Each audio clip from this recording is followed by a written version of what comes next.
அன்னை தமிழுக்கு முதல் வணக்கம். குறளும் கதையும் என்ற இந்த நிகழ்ச்சியின் வழியாக உங்களை சந்திப்பதில் மிகவும் மகிழ்ச்சி அடைகின்றேன். அந்த வகையில் இன்றைக்கு ஒரு கதையை பார்ப்போம். 2 நண்பர்கள் இருந்தாங்க. அவங்க 2 பேரும் நல்ல நண்பர்கள். அவங்களுக்குள்ள நல்ல நட்பு இருந்தாலும் கருத்து வேறுபாடுகள் நிறையா இருந்தது. அப்படி இருக்கும்போது ஒரு நாள் 2 பேரும் ஒரு நீர்நிலைக்கு போகிறாங்க. அப்போ கரையோரமாக நடந்து போய்கிட்டு இருக்கும்போது அந்த நீர்நிலையை கடக்கணும். அப்போது 2 பேரும் யார் முதல்ல கடக்கிறது அப்படிங்கும்போது அவங்க 2 பேரில் ஒரு நண்பர் நான் முதல்ல போய் கடக்கிறேன் அப்படின்னு சொல்லி உடனே அதுக்குள்ளே குதிச்சிடுறாரு. அதனுடைய ஆழத்தை பற்றி பார்க்கல, அதை எப்படி கடக்கிறதுன்னு சிந்திக்கலை, எந்த ஒரு சிந்தனையுமே இல்லாமல் ஒரு விஷயத்தை சொன்ன உடனே அதில் முதல் ஆளாக ஈடுபடணும் அப்படின்னு சொல்லி ஒரு ஆர்வத்தில் போய் குதிச்சிடுறாரு. ஆனால் பார்த்திங்கன்னா அதில் ஆழம் அதிகமாக இருக்குது, வெள்ளம் பயங்கர வெள்ளம் வருது. அப்போ இதெல்லாம் எதையுமே பொருட்படுத்தாமல், எதை பற்றின சிந்தனையுமே இல்லாமல் முதல் நபர் உள்ளே குதிச்சிடுறார். ஆனால் 2ஆம் நண்பர் என்ன பண்ணுறாரு அப்படின்னு பார்த்திங்கன்னா, அவர் சிந்திக்கிறாரு, இது என்ன மாதிரி ஒரு நீர்நிலை, ஆழம் எப்படி இருக்குது, இப்போது வெள்ளம் இருக்குது, வெள்ளம் அதிகப்படும், அப்போது அந்த கரையை கடக்கணும்னா என்ன பண்ணுறது அப்படின்னு. இந்த யோசனை எதுவுமே இல்லாமல் நீந்தி கடக்கலான்னு உள்ளே குதித்த அந்த நண்பரால் அதை கடக்க முடியல. அவர் அதில் சிக்கி அந்த பக்கம் போக முடியாமல் அந்த வெள்ளத்தில் மாட்டிக்கிறார். ஆனால் இன்னொரு நண்பர் என்ன பண்ணுறாரு, நிதானமாக யோசித்து என்ன பண்ணலாம் அப்படின்னு சொல்லிட்டு வேகமாக போய் ஒரு பெரிய மரக்கட்டையை எடுத்துகிட்டு வராரு.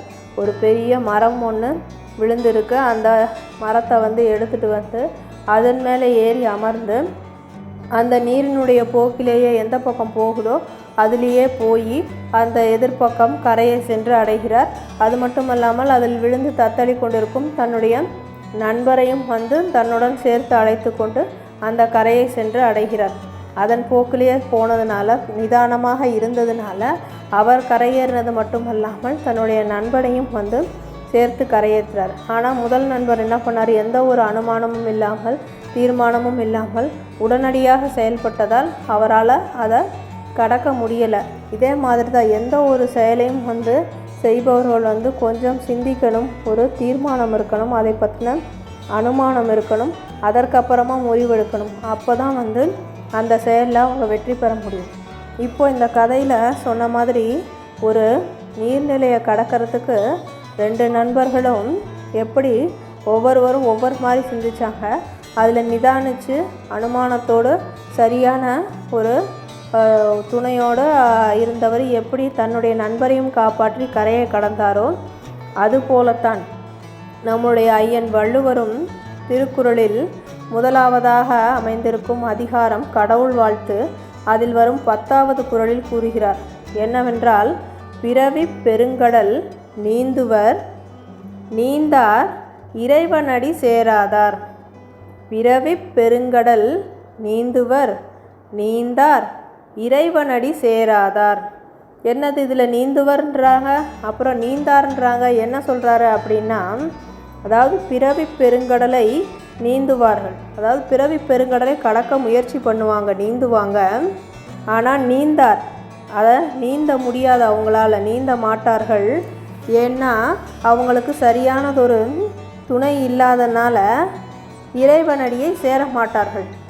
இதுவே வாழ்க்கையாகிய அந்த பிறவியாகிய கடலை நீந்துவதற்கு அல்லது அதில் அவர்களுக்கு துணையாக வழிகாட்டுதலாக இருக்கதற்கு தோணி போல ஒரு குருவாக இருந்து வழிகாட்டுவதற்கு ஒருத்தர் இருந்தால், அதுவும் சாதாரண குருவல்ல, ஞான குருவாக ஒருவர் துணை நின்றால் அவர்கள் சிறப்பாக பிறவியாகிய வாழ்க்கை கடலை கடந்து நீந்தி கடந்து இறைவனுடைய அடியை சேர்வார்கள்.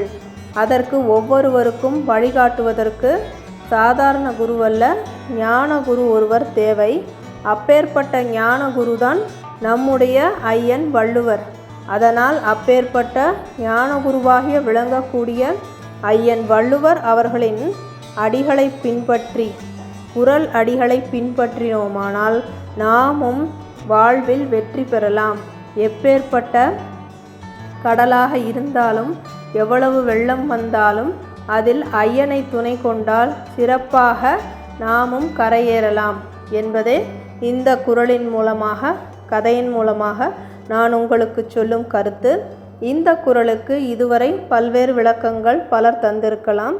ஆனால் இன்று நான் கூறிய குறளும் கதையும் அதற்கான விளக்கத்தையும் நமக்காக தந்தவர் சங்கத்தமிழ் காவலன், சங்கத்தமிழ் இலக்கிய பூங்காவின் ஒருங்கிணைப்பாளர், தமிழ் மாமணி திரு நீலகண்ட தமிழன் ஐயா அவர்களுக்கு என்னுடைய நன்றிகளை தெரிவிக்கின்றேன். மீண்டும் இதுபோல வேறு ஒரு குறளுடனும் கதையினுடன் உங்களை சந்திக்கும் வரை நன்றி கூறி விடைபெறுபவர் உங்கள் திருக்குறள் தொண்டர் சிவகாமி சண்முக சுந்தரம், சங்கத்தமிழ் இலக்கிய பூங்கா, சென்னை.